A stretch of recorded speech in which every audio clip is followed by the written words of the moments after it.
പ്രിയപ്പെട്ട വചനയാത്രക്കാർക്ക് ഉത്ഥിതനായ യേശുവിൻ്റെ സ്നേഹവും സമാധാനവും സ്നേഹപൂർവ്വം ആശംസിക്കുന്നു. ഇന്നത്തെ ചിന്തകളെ 3 പോയിന്റുകളായി ക്രമീകരിക്കുകയാണ്. 1. എന്താണ് ഉത്ഥാനം?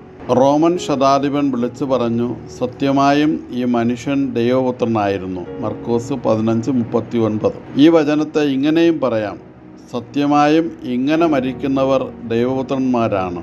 യേശു മനുഷ്യരെ സ്നേഹിച്ചു. ജനക്കൂട്ടം യേശുവിനെ പരിഹസിച്ചു. എന്നാൽ 100 പട്ടാളക്കാരുടെ മേലധികാരിയായ റോമൻ ഉദ്യോഗസ്ഥൻ, അതായത് ശതാധിപൻ, യേശുവിൻ്റെ ഉത്ഥാനം പ്രഖ്യാപിച്ചു. സത്യമായും ഈ മനുഷ്യൻ ദൈവപുത്രനായിരുന്നു. ഇത് അദ്ദേഹത്തിൻ്റെ വിശ്വാസ പ്രഖ്യാപനമാണ്. ഇത് ഉത്ഥാനത്തെക്കുറിച്ചുള്ള വിജാതീയ സാക്ഷ്യവുമാണ്. ഇതാണ് ഉത്ഥാനം. സ്നേഹിതന് വേണ്ടി ജീവൻ ബലികൊടുക്കുന്നതാണ് സ്നേഹമെന്ന് യോഹന്നാൻ 15:13 യേശു തന്നെ വ്യക്തമാക്കി. മനുഷ്യരെ സ്നേഹിച്ചതിൻ്റെ പേരിൽ തൻ്റെ പിതാവ് പോലും കൈവിട്ടു എന്ന് ചോദിച്ച് ഉച്ചത്തിൽ അലമുറയിട്ട് പിതാവിൻ്റെ കരങ്ങളിൽ യേശു തന്നെ സമർപ്പിച്ചു. ഇവിടെയെല്ലാം യേശുവിനൊരു വാശിയുണ്ട്. അതിതാണ്, മരിച്ചാലും മനുഷ്യരെ സ്നേഹിക്കുക. ദൈവപുത്രനെ ഇത് കഴിയൂ. മരണത്തേക്കാൾ ശക്തമാണ് സ്നേഹമെന്ന് ഉത്തമഗീതം 8:6 സൂചിപ്പിക്കുന്നു. ഉത്ഥാനം അനുഭവിച്ചത് അതിരാവിലെ ഇരുൾ നീങ്ങും മുമ്പേ കല്ലറയിലേക്ക് പോയവരും കല്ലറയ്ക്ക് അകത്ത് പ്രവേശിച്ചവരും ഒക്കെയാണ്.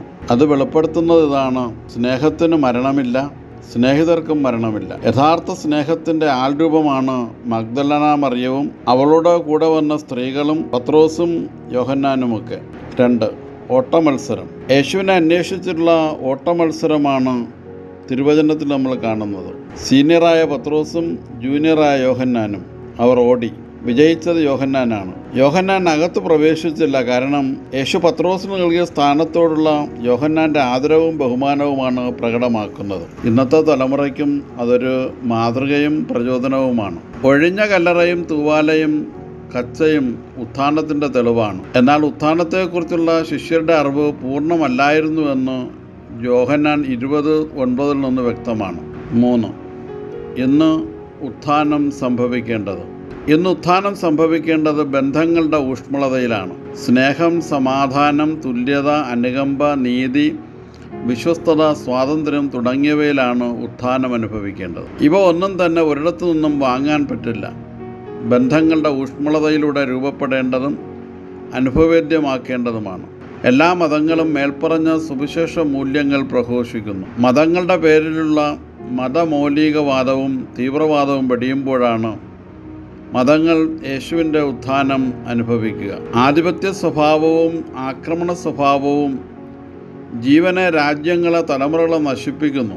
ഫ്രാൻസിസ് പാപ്പ ആവർത്തിച്ച് പറയുന്നു, യുദ്ധമരുത്, സമാധാനം സാധ്യമാണ്. യുദ്ധം ഭ്രാന്താണ്. യുദ്ധം എപ്പോഴും പരാജയം മാത്രമാണ്.